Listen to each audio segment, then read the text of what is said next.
इसलिए हम प्रार्थना करते हैं कि हमारे भी जीवन में कुछ परिस्थितियां ऐसी होती हैं जो अत्यंत अनुकूल होती हैं, कुछ वस्तु, कुछ व्यक्ति, कुछ परिस्थितियां, कुछ ऐसे होते हैं आधे अनुकूल होते हैं, आधे नहीं होते हैं, कुछ ऐसे होते हैं जो बिल्कुल ही प्रतिकूल होते हैं।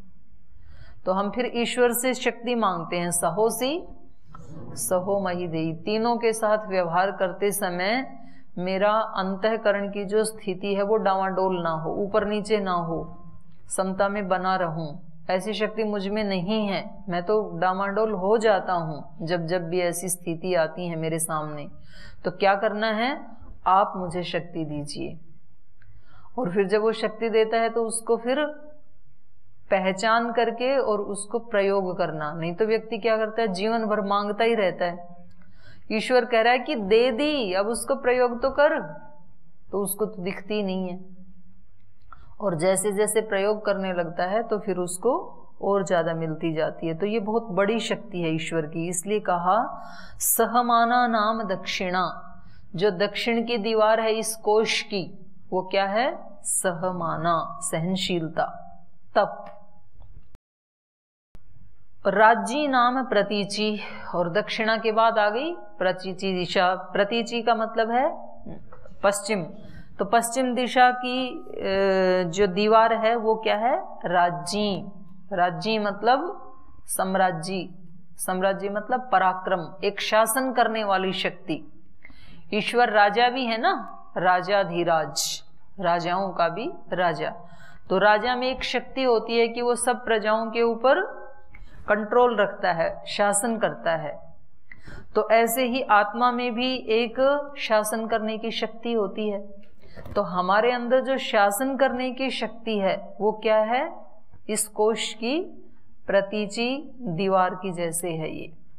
माने इन सबको मिलाकर के ही कोश बनता है। तो ऐसे ब्रह्मांड में भी और ऐसे हमारे पिंड में भी। तो हमारे पिंड में हमारे शुभ कर्म, पुण्य कर्म, ये एक दीवार है। फिर सहनशीलता, ये दूसरी दीवार है। फिर तीसरा राज्य, पराक्रम, उत्साह, अपने भावों को, विचारों को, इंद्रियों को, मन को, बुद्धि को कंट्रोल करने की शक्ति। नहीं तो कंट्रोल नहीं होता है व्यक्ति से। और फिर आउट ऑफ कंट्रोल होती है जब गाड़ी, तो फिर क्या होगा, एक्सीडेंट होगा। फिर एक्सीडेंट होते रहते हैं। तो ये एक हमारी शक्ति है हमारे पास। तो हम उसका कब कब प्रयोग करते हैं, कभी करते हैं कभी नहीं करते हैं। तो जो जागरूक होते हैं वो हमेशा करते हैं, प्रतिपल करते हैं। तो दक्षिणा राज्य नाम प्रतीचि, जो पराक्रम शक्ति है वो पश्चिम की दीवार है। सुभूता नाम उदीची, और सुभूता मतलब सुंदरता, शोभा, श्री। एक सौंदर्य होता है ना व्यक्ति का, सौंदर्य मतलब यहाँ पर कोई चेहरे का, फीचर्स का सौंदर्य वो नहीं कहा जा रहा है। पर ईश्वर का एक स्वरूप कैसा है, सत्यम शिवम सुंदरम। एक सुंदरम गुण भी है ना ईश्वर का। तो ऐसे ही इस मनुष्य का भी सौंदर्य क्या है, इसका ज्ञान, इसका प्रेम, इसका करुणा, सत्य, अहिंसा, ब्रह्मचर्य, सेवा, समर्पण, ये सारे क्या है इसके सौंदर्य। तो ये सौंदर्य भी एक शक्ति है। सब प्रकार के सौंदर्य बढ़े आत्मा के। तो साधक बैठ करके देखता है, जब वो साधना करता है तो देखता है कि मेरी करुणा कितनी बढ़ी, मेरे हृदय में प्रेम कितना बढ़ा, मेरे हृदय में अहिंसा कितनी बढ़ी, सत्य प्रतिष्ठा कितनी बढ़ी, जिम्मेदारी का भाव कितना बढ़ा, ब्रह्मचर्य कितना बढ़ा। ब्रह्मचर्य मतलब ब्रह्म में विचरण करना, भागवत भाव में रहना। ये स्थिति कितनी बढ़ी मेरी। पहले 2 घंटे रहता था, अभी 4 घंटे रहता हूँ, या पूरे दिन रहता हूँ। तो ऐसे ये सौंदर्य बढ़ाता है अपना। यहाँ शरीर के सौंदर्य की बात नहीं कही जा रही है। तो सुभूता नाम उदीची, ये जो सौंदर्य है, जीवन में सुंदरता है, शोभा है, श्री है, ये इसकी चौथी दीवार है इस कोश की। और इन चारों को मिलाकर के कोश तैयार होता है। चारों दीवारें, नहीं तो खुला है तो उसमें कोई कोश रुकेगा ही नहीं। फिर दीवार नहीं है तो ऐश्वर्य बिखर जाएगा, इसके पास नहीं रहेगा। इसके पास कब रहेगा? जब चारों तरफ की दीवार सुदृढ़ हो। तो हमारे जीवन का ऐश्वर्य, हमारे जीवन का खजाना, कोष, धन कब सुरक्षित रह पाएगा? जब ये चारों दीवारें हमारी मजबूत हों। पहली दीवार शुभ कर्म, एक भी अशुभ कर्म ना हो, तो एक दीवार हमने पक्की कर ली। दूसरी दक्षिण की थी सहनशीलता। चीजें सबके जीवन में आती हैं, लेकिन कुछ व्यक्ति उनको सहन करके आगे बढ़ जाते हैं, कुछ उनको सहन ना करके वहीं उलझ जाते हैं और वो वहीं टूट जाते हैं। जो सह नहीं पाते हैं, जब कोई वो शिल्पकार पत्थर लाता है ना खान में से निकाल के, और उसकी इच्छा होती है कि इसकी सुंदर सी मूर्ति बनाऊं जिसकी सब पूजा करें, जिसको मंदिर में रखें, और ऐसा इंटेंशन रख के वो उसको छीनी हथौड़ी से उसको गढ़ने लगता है। लेकिन जैसे ही एक हथौड़ी मारी, पत्थर टूट गया, उसको सहन ही नहीं कर पाया। तो शिल्पकार क्या करता है? फेंक देता है साइड में, बोले इसको वहां सीढ़ियों में लगा देना। पत्थर तो अच्छा था देखने में तो, लेकिन टूट गया, तो इसकी पूजनीय मूर्ति नहीं बन सकती है। तो वो पत्थर कभी पूजनीय नहीं बनेगा। उस पत्थर के ऊपर पैर रख के जाएंगे लोग, सीढ़ियों पे लगा देंगे उसको। लेकिन एक पत्थर ऐसा है कि उसने एक छीनी, एक हथौड़ी, एक चोट मारी, 2 मारी, 4 मारी, 10 मारी, 100 मारी, जितनी भी चोट मारी वो सबको सहन कर गया। तो फिर वो क्या बन जाता है? पूजनीय, पूरी जिंदगी भर उसकी पूजा होती है। तो ये क्या थी? सहनशीलता। तो जो व्यक्ति अपने जीवन में सहनशील होते हैं, बाधाएं तो आती हैं, रोज सबके जीवन में आती हैं, कुछ उनका विरोध करके उलझ जाते हैं, तो इसका मतलब है वो टूट गई, अब पूजनीय बन नहीं पाएंगे। वहां पत्थर की तो कोई संभावना नहीं है, इसकी तो संभावना है। एक दिन टूट गया तो अगले दिन सहनशीलता को बढ़ा सकता है। तो ये भी हमारे जीवन के कोष को बढ़ाने के लिए एक बहुत अहमियत रखती है सहनशीलता। चीजें जो सामने आई हैं उसको धीरज से स्वीकार करना और फिर उससे आगे बढ़ना, रिएक्ट नहीं करना। और तीसरा, हमारे जीवन के कोष को बचाने के लिए बताया राज्य, पराक्रम।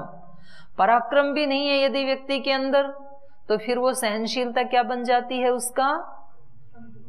फिर उसकी वो कमजोरी बन जाती है कि उसमें पराक्रम ही नहीं है। जिस व्यक्ति में पराक्रम ही नहीं है वो क्या सहनशील बनेगा? तो फिर वो कायर बन जाता है, फिर वो लाचारी बन जाती है कि ये क्या सहन करेगा, इसके अतिरिक्त ये कर भी क्या सकता है। सहनशील तो वही होगा ना जिसमें पराक्रम है, दंड दे सकता है, लेकिन फिर भी नहीं दे रहा है, अपनी शक्ति को नष्ट नहीं कर रहा, बचा रहा है। तो ये तीसरा है पराक्रम, उत्साह, ओज, तेज। ये भी होना बहुत जरूरी है, तभी सहनशीलता आभूषण बनती है। और चौथा है फिर सभी प्रकार के सौंदर्य को बढ़ाना, शोभा को, श्री को, सौंदर्य को, अपने गुणों को, आत्मा के गुणों को निरंतर विकसित करते जाना। तो फिर ये कोष तैयार हो गया। अब इसमें खजाने में सारा धन सुरक्षित रह सकता है। तासाम वायु वत्सः। और ये जो दिशाएं, 4 दिशाएं बताई हमने, 4 दीवारें बताई इस कोष की, इन दिशाओं का वायु वत्सः, इन चारों दिशाओं में बहने वाला वायु क्या है? वत्स है इनका, बछड़ा। गाय के बच्चे को भी वत्स कहा जाता है ना। तो ये इनका चारों दिशाओं का ये जो प्राण है, वायु, वायु मतलब प्राण, जो प्राण वायु बह रहा है चारों दिशाओं में, ये इन दिशाओं का वत्स है। स यह एतम एवं वायुम दिशाम वत्सम वेदः। तो कह रहे हैं इस प्रकार से जो साधक एतम एवं वायुम, इस वायु को प्राण के रूप में जान जाता है, और दिशाम वत्सम, और दिशाओं के वत्स के रूप में, ये वायु क्या है? दिशाओं का वत्स है, इनका बछड़ा है, इस रूप में जान लेता है। तो न पुत्र रोदम रोदीति, फिर वो पुत्र के अभाव का रोना नहीं रोता है। जिनको पुत्र नहीं होते हैं तो ऐसे दो प्रकार के लोग होते हैं। एक तो ऐसे गृहस्थ होते हैं जिनके कोई संतान नहीं होती है, तो उनको हमेशा वो अभाव खलता रहता है कि देखो सबके घर में बच्चे हैं, उनकी सेवा कर रहे हैं, हमारे घर में नहीं है। और दूसरे ऐसे साधक ब्रह्मचारी सन्यासी होते हैं, तो उनको कभी ऐसे लगता है कि जब बूढ़े हो जाएंगे तो सेवा कौन करेगा। अभी नहीं आता आपके मन में, क्योंकि अभी तो आप स्वयं ही जवान हैं। जब व्यक्ति 60-70 साल का होता है और उसको आवश्यकता पड़ती है तो उसको लगता है अगर उसने साधना नहीं की है तो साधना जो करता है तो वो तो उसके तो अनेकों मानस पुत्र होते हैं, तो और उसके मन में कभी असुरक्षा का भाव आता भी नहीं है। तो उन व्यक्तियों के लिए कहा है कि जो इस रहस्य को जान लेता है, मेरे पास जो प्राण है इस शरीर में, यथा ब्रह्मांडे तथा पिंडे, तो जैसे ब्रह्मांड में ये कोश बताया, ऐसे इस पिंड में भी तो ये कोश है। तो ये चारों चीजें जिसके पास हैं, जिसके पास शुभ कर्मों की दौलत है, जिसके पास सहनशीलता है, जिसके पास राज्य पराक्रम है, उत्साह है, अपने ऊपर कंट्रोल करने की जिसमें एक शक्ति है, और जिसके पास सब प्रकार की सुंदरताओं को जिसने बढ़ाया है, तो उस व्यक्ति ने ये कैसे बढ़ाया? प्राण के माध्यम से, क्योंकि सारे कर्म तो प्राण से ही होते हैं ना। तो इन चारों दिशाओं के बीच में ये चारों तरफ का जो ऐश्वर्य था, इसमें प्राण क्या है? बछड़े जैसे है, इन चारों दिशाओं का वत्स है। तो कह रहे हैं वो पुत्र के रोने को नहीं रोता है, उसको कभी ये फील नहीं होता है कि उसके कोई पुत्र नहीं है। तो कह रहे हैं सो अहम एतम एवं वायुम दिशाम वत्सम वेद, उस मैंने, ऋषि अपने लिए कह रहे हैं कि मैंने उसको, सो अहम एतम, मैंने इस रहस्य को, एवं वेद, कौन से रहस्य को? चारों दिशाओं के रहस्य को, और चारों प्रकार के दीवारों के रहस्य को, और उनके बछड़े के रहस्य को, प्राण वायु को भी मैंने जान लिया, और चारों प्रकार के ऐश्वर्य को भी मैंने जान लिया, चारों दिशाओं के। इसलिए माँ पुत्र रोदम रुदम, इसलिए मैं पुत्र के अभाव को नहीं रोऊंगा, मैंने नहीं रोया, मतलब मैं दुखी नहीं हुआ। और मेरी तरह जो इस रहस्य को जान लेगा वो भी दुखी नहीं हो सकता है। आगे, अरिष्टम कोशम प्रपद्ये अमुना अमुना अमुना, प्राणम प्रपद्ये अमुना अमुना अमुना, भूः प्रपद्ये अमुना अमुना अमुना, भुवः प्रपद्ये अमुना अमुना अमुना, स्वः प्रपद्ये अमुना अमुना अमुना। अरिष्टम कोशम प्रपद्ये, तो कह रहे हैं कि मैं अरिष्ट कोश को प्राप्त करूं।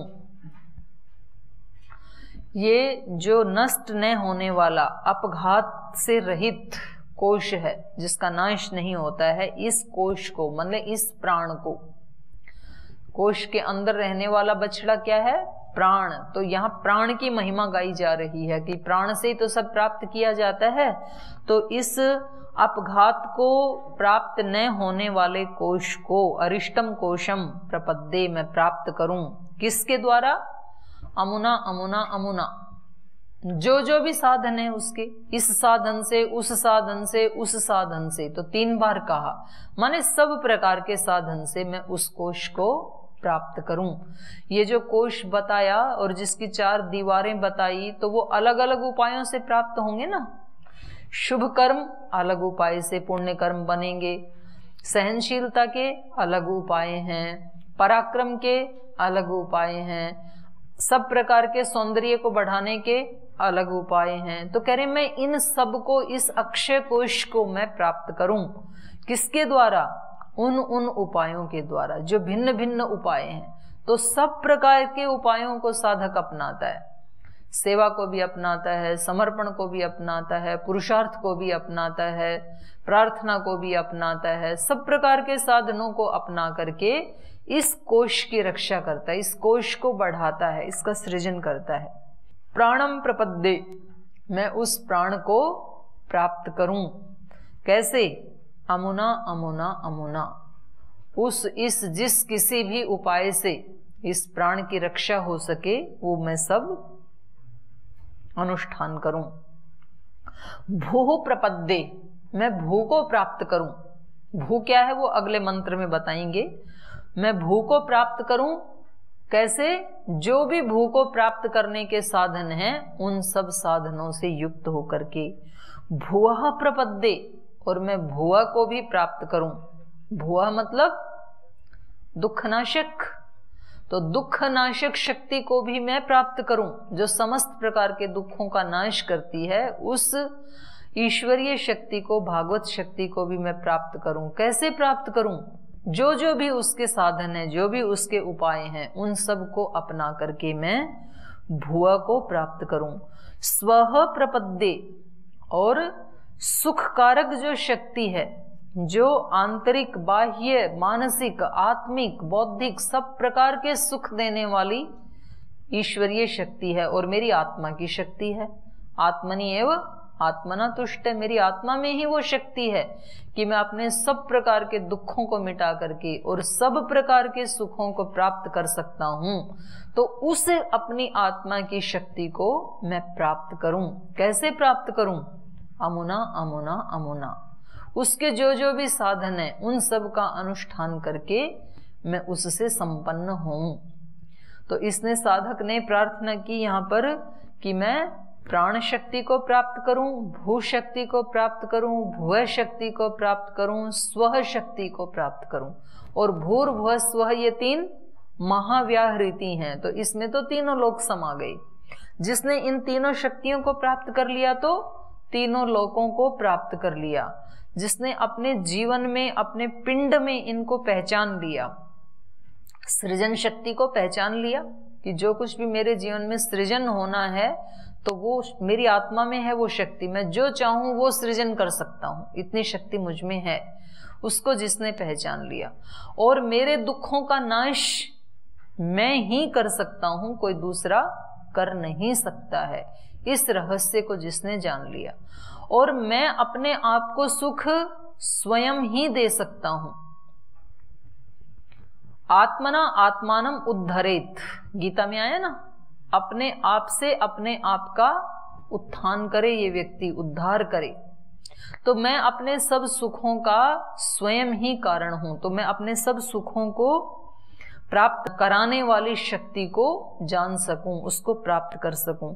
तो इन तीन रहस्यों को जिसने जान लिया और प्राण को जिसने जान लिया, तो फिर उससे कुछ भी बाकी बचा नहीं। सब कुछ तो आ गया, दुख समाप्त हो गए, सब प्रकार के सुख मिल गए। प्राण शक्ति जिसके पास है, तो अब जो सृजन में करना चाहूं वो मैं कर सकता हूं। अब इसको और थोड़ा विस्तार से बता रहे हैं कि वो क्या है। स यद अवोचम प्राणम प्रपद्य इति प्राणो वा इदं सर्वं भूतम यदिदं किंच तमेव तत्प्रापत्सि।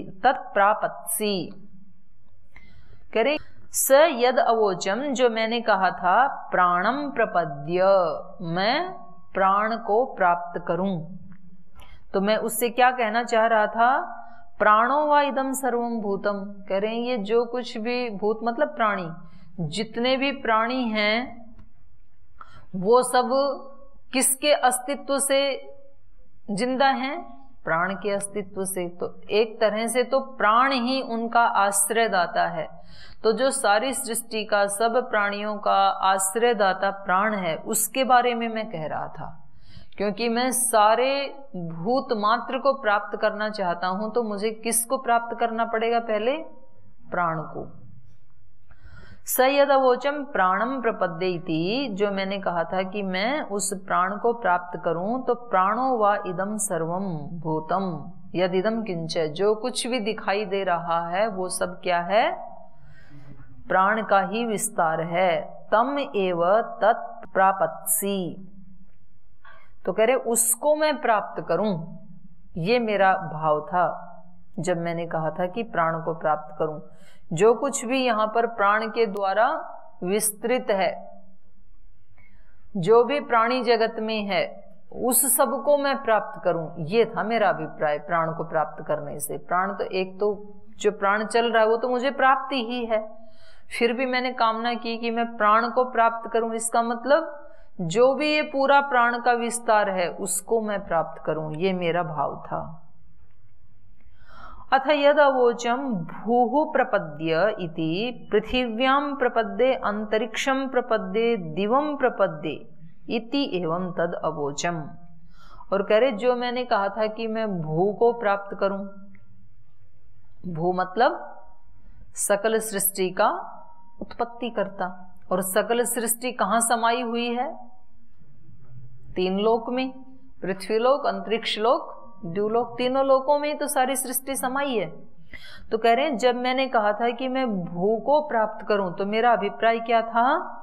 पृथ्वीं प्रपद्ये, इस पृथ्वी को भी मैं प्राप्त करूं, अंतरिक्षम प्रपद्ये, अंतरिक्ष को भी प्राप्त करूं, और दिवम प्रपद्ये, द्युलोक को भी, तीनों लोकों का मैं स्वामी बनूं, ये था मेरा भू बनने का अभिप्राय। तो तीनों लोकों का स्वामी कौन बनता है? तीनों लोकों का स्वामी वो बनता है जो अपने पिंड में तीनों लोकों का स्वामी बनता है। अपने शरीर में भी तो तीन लोक है ना, नाभि से नीचे एक लोक है, फिर नाभि से गर्दन तक अंतरिक्ष लोक है, फिर यहां से ऊपर द्युलोक है। तो इस पूरे शरीर में रहने वाली जो शक्तियां हैं, पृथ्वी में, अंतरिक्ष में, द्युलोक में जो शक्तियां हैं, जो इंद्रियां हैं, और द्युलोक में रहने वाले जो विचार हैं, भाव हैं और इमोशंस हैं, हृदय में रहने वाले, उन सब को मैं प्राप्त करूं, माने उन सब का मैं स्वामी बनूं, उन सब का दास ना रहूं।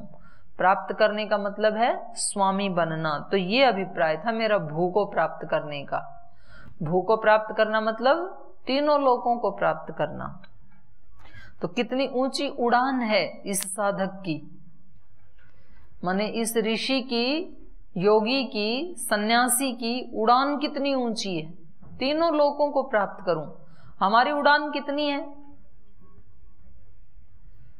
हमारी उड़ान तो इतनी है कि अच्छा सा खाना मिल जाए, सुबह कोई जल्दी ना जगाए, जल्दी जल्दी संडे आ जाए, परीक्षा में सरल सरल प्रश्न आ जाएं, पढ़ना भी ना पड़े, इतनी हमारी उड़ान है। और कोई कह दे कि बिना परीक्षा के ही सबको पास घोषित किया जाता है, तब तो पूरा अक्षय कोश ही मिल गया, उससे आगे सोचना ही क्या है। तो ऋषि की उड़ान देखो। तो ये कह रहे हैं कि जो मैंने कहा था भू को प्राप्त करूं, तो ये मेरा अभिप्राय था। और जब मैंने कहा अथ यद अवोचम भुवः प्रपद्ये इति अग्निम प्रपद्ये वायुम प्रपद्ये आदित्यम प्रपद्ये इति एवं तद अवोचम, जो मैंने कहा कि मैं भुवः को प्राप्त करूं, तो मेरा अभिप्राय ये था कि अग्निम प्रपद्ये, पृथ्वी लोक के, तीनों लोकों के तीन अधिपति है ना, पृथ्वी का अधिपति है अग्नि, अंतरिक्ष का अधिपति वायु, और द्युलोक का आदित्य। तो तीनों लोकों के तीन अधिपति हैं, तो इन अधिपतियों को मैं प्राप्त करूं, ये मेरा अभिप्राय था। अथ यदवोचम भुवः प्रपद्ये इति अग्निम प्रपद्ये, अग्नि को प्राप्त करूं। अग्नि का मतलब क्या है? अभीप्सा, कि मेरे अंदर हमेशा आगे ही आगे बढ़ने की अभीप्सा बनी रही। व्यक्ति बुजुर्ग कब होता है, बुढ़ा कब होता है? जब आगे बढ़ने की अभीप्सा छोड़ देता है। जवान कब होता है? जब कुछ प्राप्त करने की अभीप्सा रहती है। जिस आत्मा में, जिस शरीर में ये अभीप्सा होती है कि मैं कुछ ज्ञान का अर्जन करूं, कुछ मकान का सृजन करूं, कुछ ऐसे संगठन समाज का सृजन करूं, ऐसे भाव होते हैं ना जिसमें, तो जब तक ये भाव रहेंगे तब तक व्यक्ति क्या होता है? युवा होता है। फिर उसकी पढ़ाई भी पूरी हो गई, नौकरी भी लग गई, शादी भी हो गई, बच्चे भी हो गए, घर में गाड़ी भी आ गई। अब व्यक्ति क्या सोचता है? बस अब जो करना था कर लिया। अब वो आगे कुछ सोचता ही नहीं है, बोले मेरी जिम्मेदारी पूरी हो गई, तो कुछ नया सृजन नहीं करता है। जब व्यक्ति ने बीए कर लिया, एमए कर लिया, पीएचडी कर लिया, डिग्रियां सब पूरी हो गई, तो अब व्यक्ति पढ़ता ही नहीं है। उससे पहले व्यक्ति रोज 10, 20, 25 सूत्र याद करता है, कुछ नया सृजन हो रहा है ना, तो जब तक नया नया याद कर रहा है, नया नया पढ़ रहा है, तब तक वो विद्यार्थी है, विद्या को चाहने वाला है। और जैसे डिग्रियां सब पूरी हो गई तो फिर कुछ भी याद नहीं करता है, कुछ भी नया याद नहीं होता, कुछ भी नया सृजन नहीं है, तो फिर अब इसकी उन्नति रुक गई, अब इसका ज्ञान बढ़ेगा नहीं, क्योंकि ज्ञान बढ़ाने वाला जो साधन था, स्मरण करना, साधन याद करना, वो इसने बंद कर दिया। तो फिर ये बूढ़ा हो जाता है, बड़ा हो जाता है। और जो बुढ़ापे में भी याद करते हैं वो 50-60 साल की, 70 साल की उम्र में भी युवा जैसे ही होते हैं। तो यहाँ ये बता रहे हैं कि अग्निम प्रपद्ये, अग्नि मतलब अभीप्सा, जितना पा लिया उससे और ज्यादा आगे पाने की अभीप्सा। एक होती है कामना, एक होती है अभीप्सा, मतलब किसी चीज को प्राप्त करके मैं पूर्ण होऊंगा या खुश होऊंगा, ये तो कामना हो गई। तो तब तक व्यक्ति क्या होगा? अपूर्ण, अशांत, नाखुश, क्योंकि उसकी खुशी कहाँ है? उसको प्राप्त करने में। उसको प्राप्त करूं तब खुश होऊंगा, उसको प्राप्त करूं तब शांति को प्राप्त करूंगा। तो ये है कामना। मैं पहले से ही पूर्ण काम हूं, पहले से ही प्रशांत हूं, कुछ भी न्यूनता नहीं है, और अब मुझे ये पुरुषार्थ करके दूसरों को सुख देने के लिए, सेवा के लिए, कर्तव्य के लिए, मतलब कुछ पाना शेष नहीं है, ऐसे भाव से जब करता है तो खुश होके कर रहा था, उसको प्राप्त करके खुशी और ज्यादा बढ़ गई। खुश और खुश और खुश, उससे भी खुश, परम खुश, ऐसे इसकी यात्रा होती है। और जो पहले नाखुश से चला है, अब तक जितना मिला उसमें क्या है? नाखुश, खुशी है ही नहीं। तो जब बीज ही नाखुशी का है तो आगे आने वाली फसल भी कैसी होगी? नाखुश की होगी। जब बीज अतृप्ति का है कि मैं आज कैसा हूं? अतृप्त, तृप्त नहीं हूं, तो आगे आने वाला जो मिलेगा वो भी क्या होगा मेरे लिए? अतृप्ति देने वाला ही होगा। आज जो मिला है, इतना अच्छा संस्थान मिला है, इतने अच्छे गुरुजन मिले हैं, इतना अच्छा शरीर मिला है, इतनी अच्छी बुद्धि मिली है, इतना अच्छा वायुमंडल मिला है। पाकिस्तान में रहने वालों को कैसा वायुमंडल मिला है? हमेशा मौत सिर के ऊपर। आपको कैसा मिला है? हमेशा शांति, सुख सिर पे बरसने वाला। तो इन सबको लेकर के जो व्यक्ति खुश नहीं है, इन सबको लेकर के जो अपने आप को तृप्त नहीं मानता है, तो फिर और मिलेगा उससे भी उसको तृप्ति मिलने वाली नहीं है। आज जो तृप्त है, अभी जब तक जितना मिला उसमें खुश है, शुक्रिया करता है, तो उसको आगे भी जो मिलेगा वो क्या होगा? और खुशी देने वाला होगा, और ज्यादा तृप्ति देने वाला होगा। तो बढ़ती जाएगी इसकी और भी ज्यादा तृप्ति, क्योंकि बीज ही कैसा डाला इसने? तृप्ति का, संतुष्टि का, शांति का। तो आज खुशी है मेरे जीवन में, तो निश्चित रूप से कल भी खुशी होगी।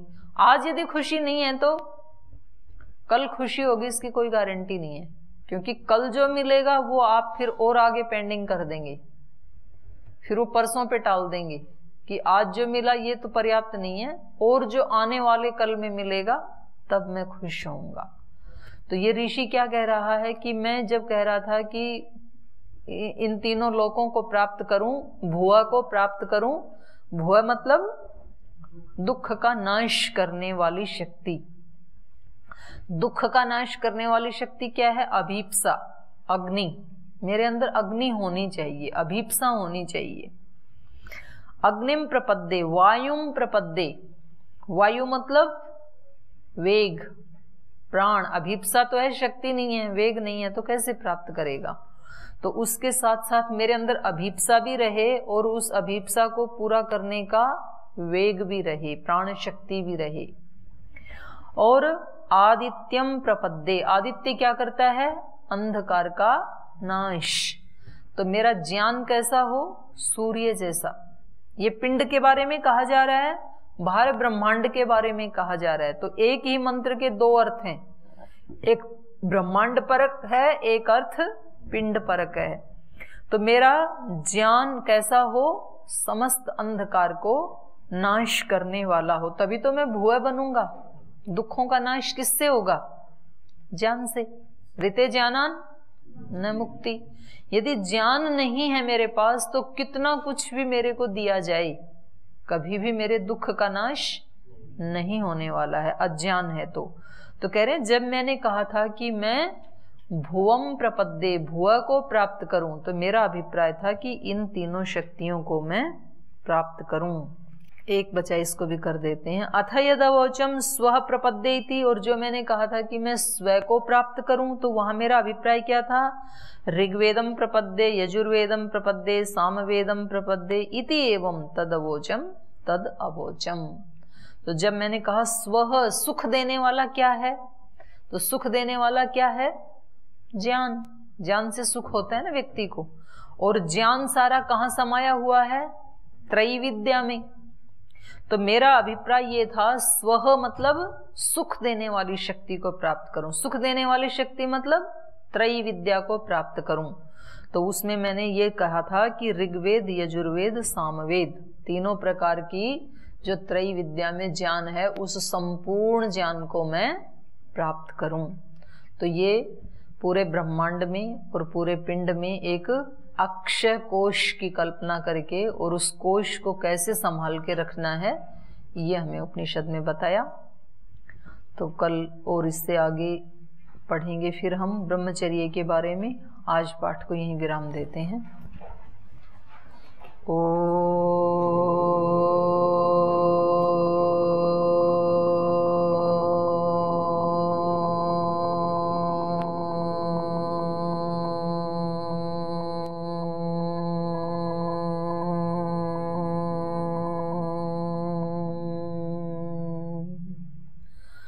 शांति शांति शांति। श्री गुरुभ्यो नमः।